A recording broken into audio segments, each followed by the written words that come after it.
Today I will be talking about a topic that is one of the most frequent questions that I've been asked from patients. So what's the best age to have implants? Some moment in time for most of women when they may consider to do something with their chest in terms of breast, either because of the volume or because of the shape. Of course, the perception that a young girl on her 20s will be much different if we compare it to a woman on her 50s. A 20-year-old girl normally is seeking for plastic surgery because of some insecurity. They don't feel proportion. They feel that their chest is not proportional with the rest of their body, with the height, with the shoulder, with their waist, with the bottom. They normally struggling wearing some outfits, bikinis, and when comparing with some friends, they feeling less attractive. This will lead to some form of insecurity and down the line to some form of depression as well.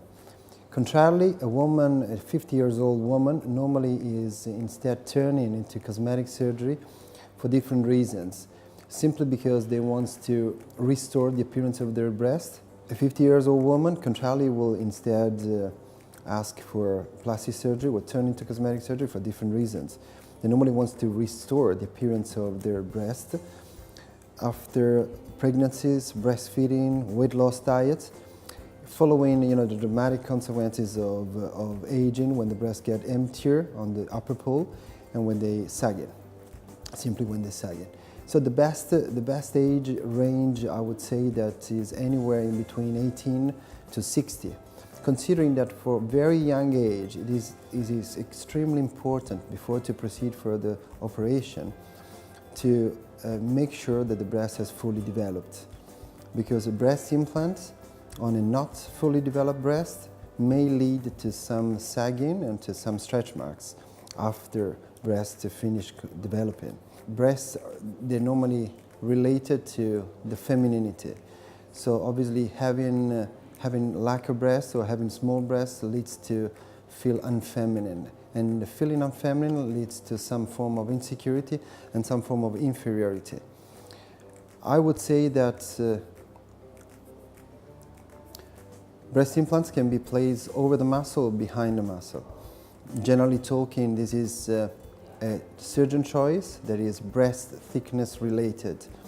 But there's a test that everybody can do, even patients. It's a pinch test with the fingers. If you can pinch the upper pole of your breast, you can figure out roughly where the implant is going to be placed.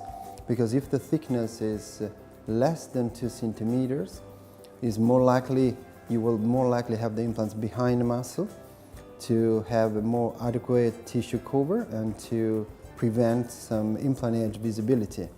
If it's over 2 centimeters, instead, it's better to discuss with the surgeon and weigh the benefit and the trade-off of going over behind the muscle.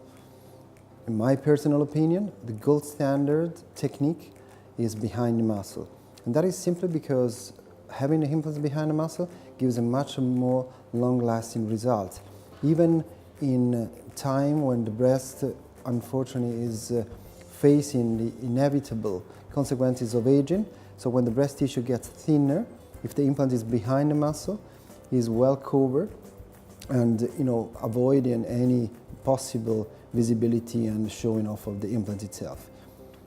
Having said that, for few cases, I still believe that going over the muscle instead, when the breast tissue, when the thickness of the breast tissue is enough, going over the muscle gives a much better result, representing really the best choice of option.